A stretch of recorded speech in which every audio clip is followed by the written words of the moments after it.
Diagnosis Murder is a mystery medical crime drama show released in 1993, lasting 8 seasons and 178 episodes, and also had 5 made-for-TV movies. The series was a spin-off from Jake and the Fat Man, which seen Dick Van Dyke playing the character Mark Sloan in the episode titled It Never Entered My Mind. Now in this video I'll be picking my top 10 favorite episodes from one of my favorite crime-solving shows of all time.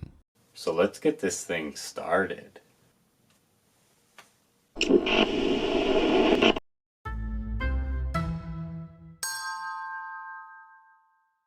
The Patient Detective is an 8-season episode that starts off pretty crazy, with a car chase that ends with a car crash that sends Steve to the emergency room where Mark shows up wearing the wrong shoes.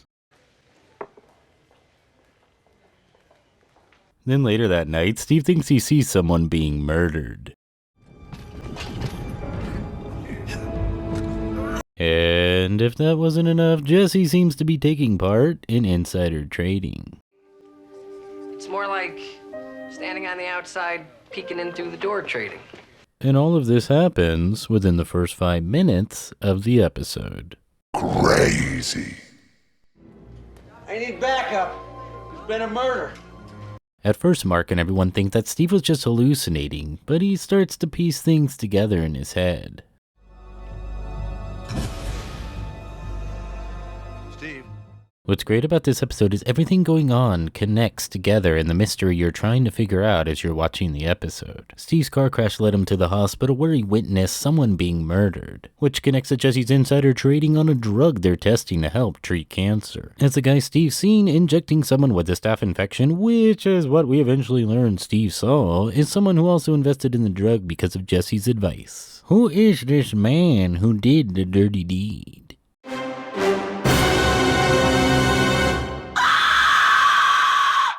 What I love about Diagnosis Murder is for a crime-solving series, they had a good variety of different types of episodes. The Patient Detective is of course a whodunit, and it's done really well. I had a lot of fun piecing things together while watching it for the first time. It kept me wondering almost the whole way through. And it's also an episode I can rewatch many times, and it's still very entertaining.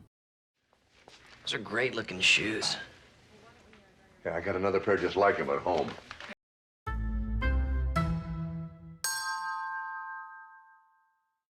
In the 6th season episode titled Trapped in Paradise, mysterious murders are happening in a gated community. But that's not the only problem. Steve can't get past the lawyers to get through the gates of this highly security-richy community to investigate the murders. So there's only one solution. He's just gonna have to go undercover and move into the community. He decides to pose as a doctor, being that he's been around hospitals his whole life. Steve feels it will be the perfect cover, but what he doesn't know is that he will be a married doctor. Didn't think I'd see you till tonight. His undercover wife is Shelby, an investigative reporter that seems to get on Steve's nerves. She's very efficient. Obsessed. Pretty. Annoying. Of course, it brings a lot of laughs to the episode, and I find it to be one of the funnier Steve episodes. You two are related. See how fast you made that connection? Boy, those zombie children didn't stand a chance. Shelby feels there's a big conspiracy going on in the community, and Steve feels like there's just one crazy guy running around murdering people. And that's part of the fun of watching this episode, trying to figure out who's right as the episode goes along.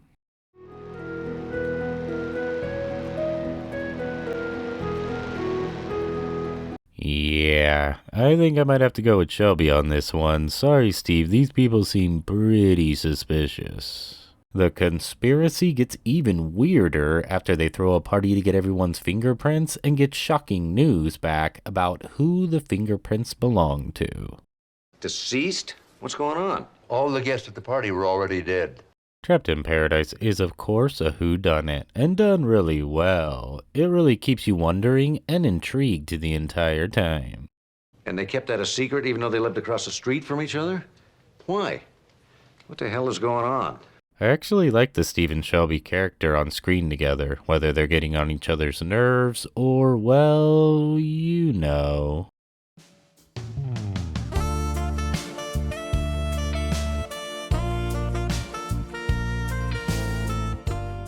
And like I mentioned earlier, this is one of the funnier Steve episodes. I feel Barry Van Dyke is a good actor and also can be pretty funny. I don't feel like he ever got credit for that. And it's understandable when your father is Dick Van Dyke, one of the funniest people to ever walk the earth. And you have to love Shelby's government and alien conspiracy talk through the whole episode. Well, thank you for your concern. Did he say anything about the mothership? Signals from Mutara Nebula?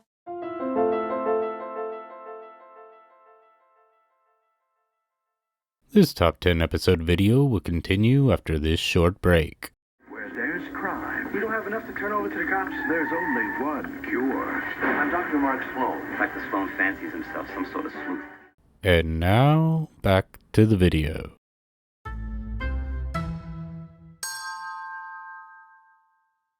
In this 8th season episode, a woman patient gets killed by a sniper while Mark is in the room giving her a checkup. Mark instantly feels the bullet was meant for him, making the woman's death his fault in his eyes. What he doesn't know but finds out later is that she is the granddaughter of the man who Mark's dad was last investigating before he disappeared when Mark was only 10 years old. He just, walked out the front door, never came back.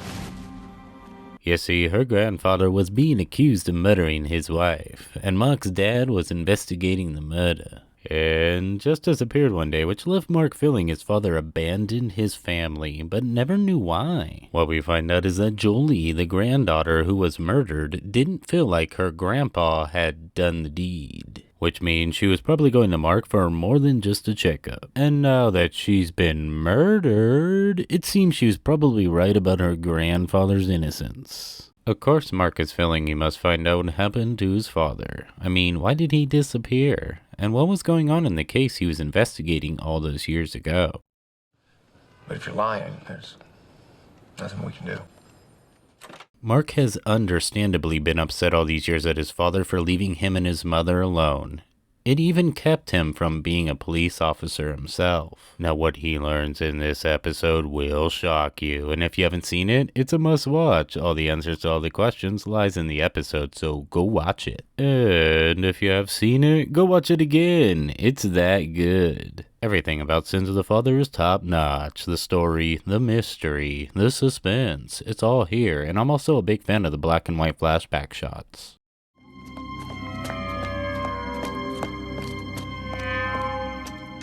I like it when Mark has a stake in what he's investigating. What could be bigger than solving not only why his dad disappeared, but also the case his father was last working on? The twists and turns keep you guessing and wanting more, and I have to say, actor Lewis Smith does a great job playing James Sloan, Mark's dad. Hollywood stars are playing San Francisco tomorrow. How about we go to the game? That'd be great. It's a date.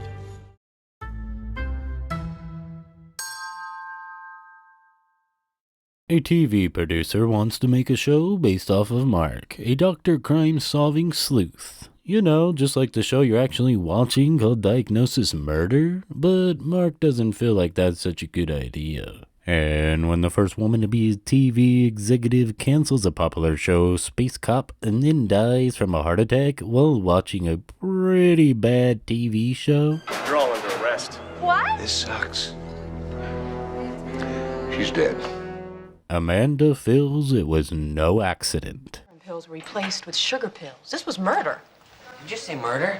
Meanwhile, Jesse's heading on vacation with his father, who he has never been close to, so he's doing everything he can to avoid the trip. Must Kill TV is a whodunit that's not very hard to figure out, but it's not the mystery that makes this such a classic episode, it's the tongue-in-cheek throughout that makes this so great.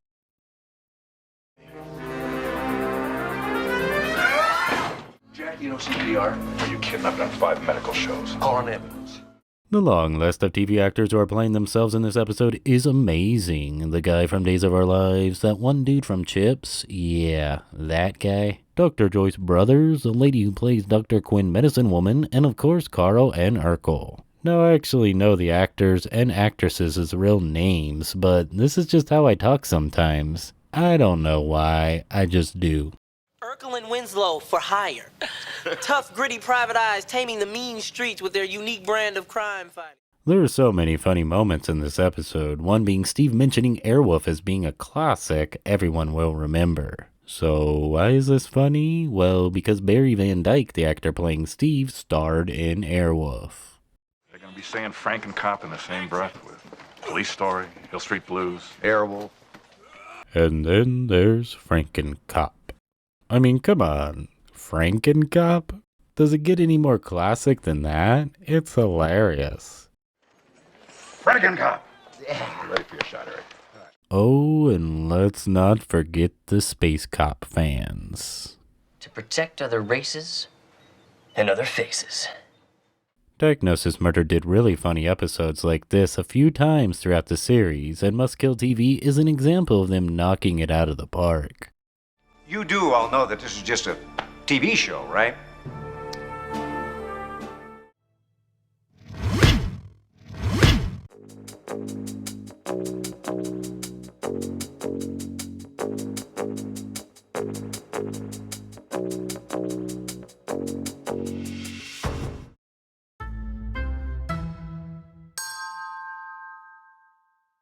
Hard-Boiled Murder is a 4th season episode that looks into an unsolved case from 1973.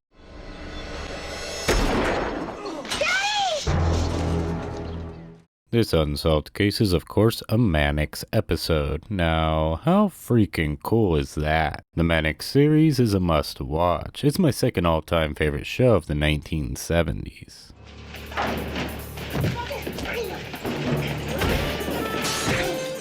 What a great idea to have Mannix guest star, not solve a new Diagnosis Murder case, but to have him come on and solve an unsolved case from his own TV show. As they're working on the case throughout the episode, we get to see flashbacks to the Mannix episode titled Little Lost Girl. Now, this will make any fans of the series filled with nostalgia. Still a piece missing. I mean, whatever they were looking for? Now this crossover puts Mannix in the same universe as Diagnosis Murder, which is the same universe as Jake and the Fat Man and Matlock, four of my all-time favorite TV shows in the same universe. It's one of the best crossover universes to ever exist, in my opinion. Of course, Mannix and Mark Sloan, two of the best TV sleuths, are fantastic on screen together, and I marvel every moment of it. You've solved the case twice as fast with my help. Sorry, Mark, I work alone. Not today, you don't. Now I have to admit, not growing up in the 70s simply because I was not born yet, this episode was my introduction to the Mannix character. And of course I had to investigate this classic series and I fell in love with the show instantly, which was no surprise. I could tell from this crossover that I would. Another reason that this is such a special episode is that it is the last time Mike Connors would portray the Joe Mannix character. Now in the episode, Mannix is suffering from a life-threatening cardiac risk, which scared me at first. I didn't want to see them kill off the character. Thank goodness they don't. After many failed attempts, Mark finally talks him into having surgery, and all is well. The only thing Mannix has to do now is slow down a bit. I thought you said you were going to slow down. I didn't say that. You did.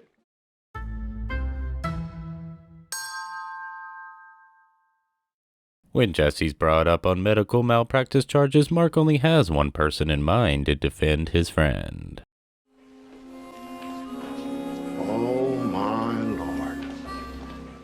That's right, it's the famous defense attorney from Atlanta, Ben Matlock, played by Andy Griffith, of course. Murder 2, just like the episode Hard Boiled, is of course a crossover episode, and seeing Matlock with the Diagnosis Murder cast is a lot of fun. What did Eric have to gain in all this? Why would he do it? I don't know. It's a jumble, isn't it? It's a jumble. And what makes it even better is that it's a double episode, with intensity turned up to 11.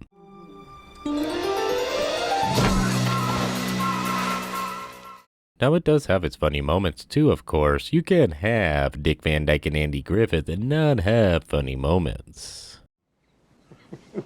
We still got our hair, Ben. One of the funniest things in the episode is the grudge Matlock seems to be holding on Mark, who you find out talked Matlock into making a bad investment on 8-track tapes. I vaguely remember seeing something like that. Yeah, I think they replace them with audio cassettes, better and faster. Replaced, right? It's pretty silly, but that's what makes it so funny. And once he embarrasses Mark by telling everyone about the bad investment Mark talked him into, he's just instantly over it. Mark and Ben are not the only ones who pull in the laughs, as Jesse's actually really funny in this episode. Because that's Duke. Duke is 6'6" and he weighs 300 pounds. He gave me this, and now he expects a picture of me in return. It's not just the cool crossover double episode filled with intensity and laughter that makes this such a great episode. It's also the whodunit mystery. It's actually really good and keeps you guessing and intrigued the entire time. I don't buy that for a minute. Now, a horse is a horse, of course, and of course both Andy Griffith and Dick Van Dyke starred in their own sitcoms back in the 1960s, and both shows are legendary. It's kinda crazy that both actors later in their career would be in crime-solving shows that are in the same TV universe. It's pretty cool. I'm a pretty big Matlock fan. It's the first grown-up show I liked, which I started watching when I was actually like 5 years old. This was even before I even knew what the Andy Griffith Show was. As you can imagine, I love this crossover. It's one of my all-time favorite crossovers in TV history.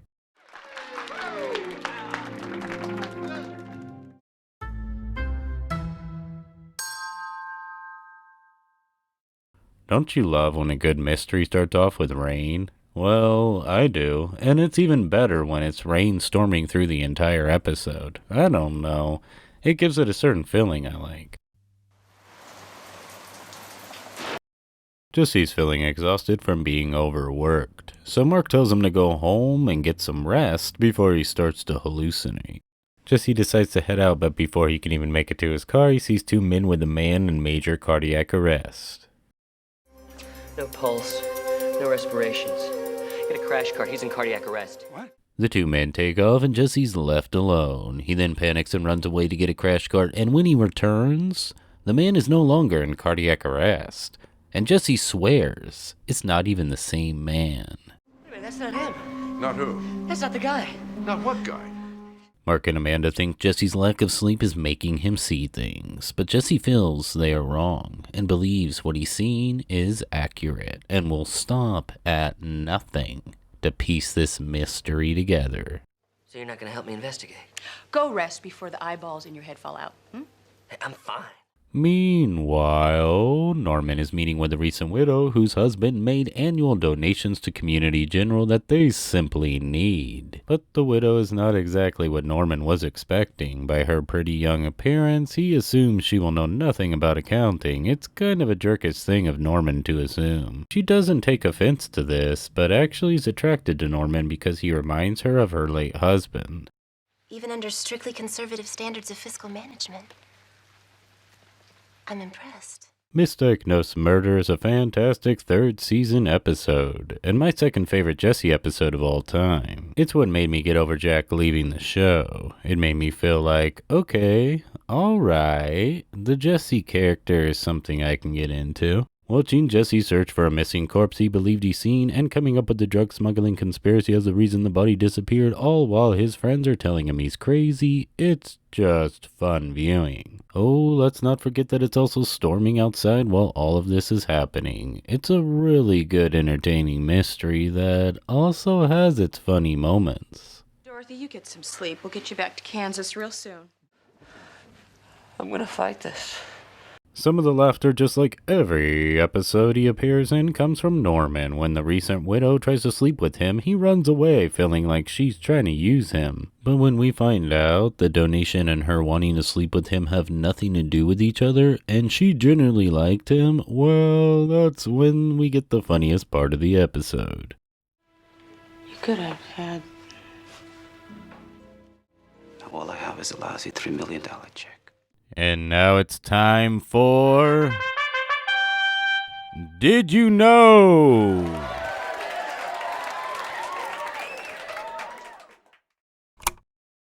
Did you know that Dick Van Dyke had many of his family members on the show? That's right. That included, of course, his son Barry Van Dyke, who played Steve Sloan and was a regular on the series. His granddaughter Taryn Van Dyke, daughter Stacy Van Dyke, grandsons Kerry West and Shane Van Dyke, and even his brother Jerry Van Dyke. Man, that's a lot of Van Dykes.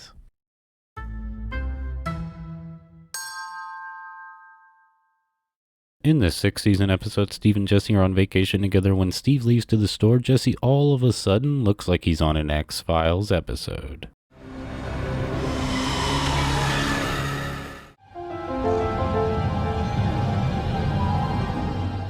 When Steve returns, he can't find Jesse, so he sends for the search party. But 3 days go by and they still can't find him. Steve notices there's one place they haven't looked. A military reservation, and let's just say things seem pretty suspicious. You have no friends here. We finally see Jesse waking up on the side of the road all the way in Utah, with his clothes torn and some mysterious marks on his body.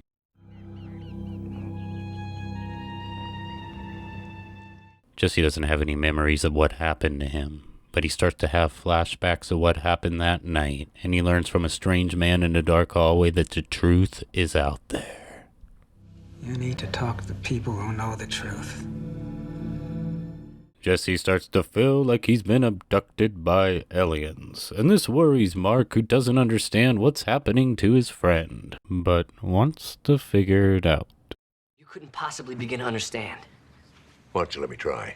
I mentioned earlier in the video how Diagnosis Murder could do so many different types of episodes. They didn't just always stick to the traditional whodunit type episode. And Alienated is a perfect example of them doing that and doing it extremely well. The actor does a fantastic job of getting you to believe that this character really feels like he's been abducted by aliens. You feel the pain and the paranoia that he is going through.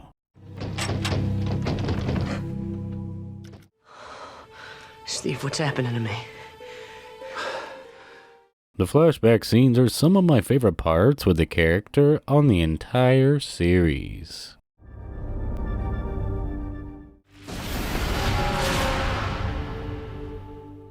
The episode does have a little bit of an X-Files feel to it, with the, is it a government conspiracy, or is it an alien abduction, or is it both? And being an X-Files fan, I like that, especially since it's done so well. Go home, E.T. I'm going to bed.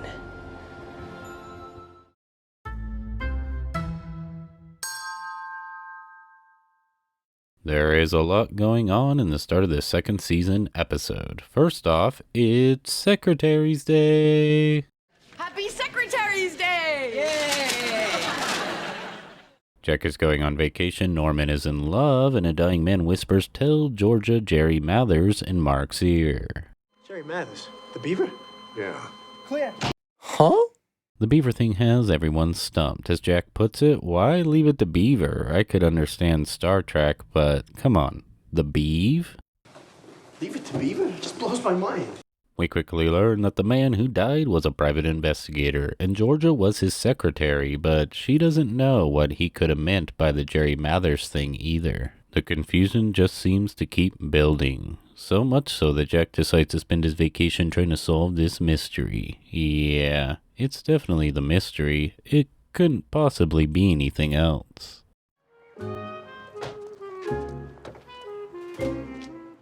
The twists and turns keep coming. It first leads him to two brothers, Walter and Harry, who now own 45% of an ice cream shop their father left them after passing away. Then to what seems to be blackmail money. And let's not forget the guy who attacks Mark, Amanda, and Georgia, obviously looking for something. And I must say, Georgia gives him a pretty good kick.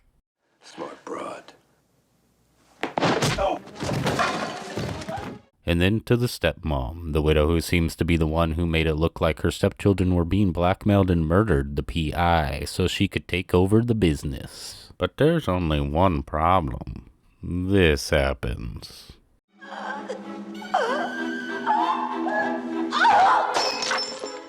Well, I guess the mystery continues. Georgia on My Mind is by far my favorite episode with the Jack character played by Scott Baio. This whodunit is very well written. It really will have you on the edge of your seat the entire time. And of course, like most Diagnosis Murder episodes, it has its funny moments mixed in. And on this episode, that mostly comes from Steve and Jack fighting over Georgia. It starts with prank paging. Yeah, remember those things people used to wear on their belts called pagers? Steve decides to prank page Jack to get some time alone with Georgia. And that's just the beginning of their anything goes to win the girl competition. I like it too. Well, may the best man win. Out of all the great things in this episode, what really gets me is the suspense of who the murderer is, and how we get to find out. As Jack, Mark, Steve, and Georgia hide behind the couch ready to jump out at the killer as they walk in taking their bait, a roll in laughter as they jump out at people who took the bait but are not the murderer.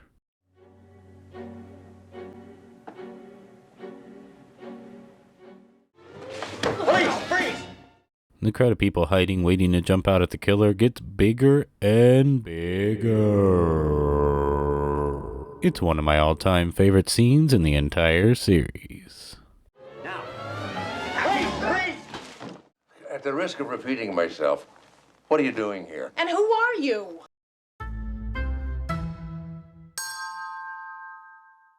On a dark and stormy night in a creepy house that's in the middle of being renovated, a mother is arguing with her daughter Amy's fiancé when Amy decides to crack him over the head with a frying pan.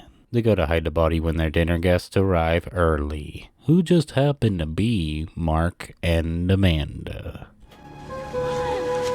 Oh my God.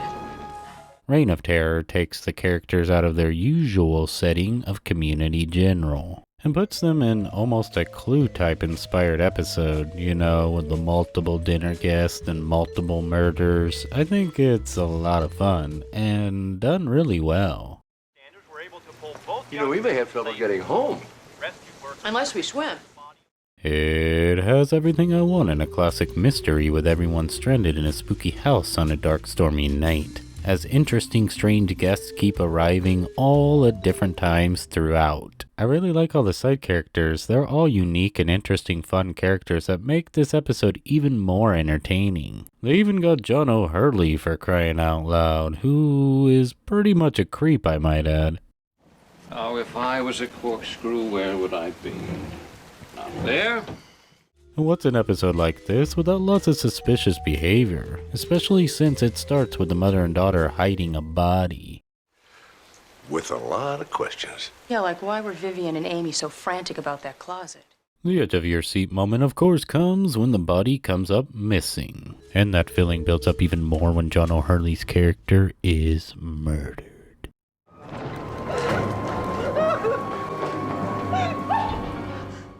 Now in this video, I haven't said enough about Victoria's character Amanda, who doesn't get the credit she deserves for being a strong, smart, inspiring 90s woman character. Her character is really good throughout the series, and she's great in this episode. She even gets to have her horror type moment in this episode.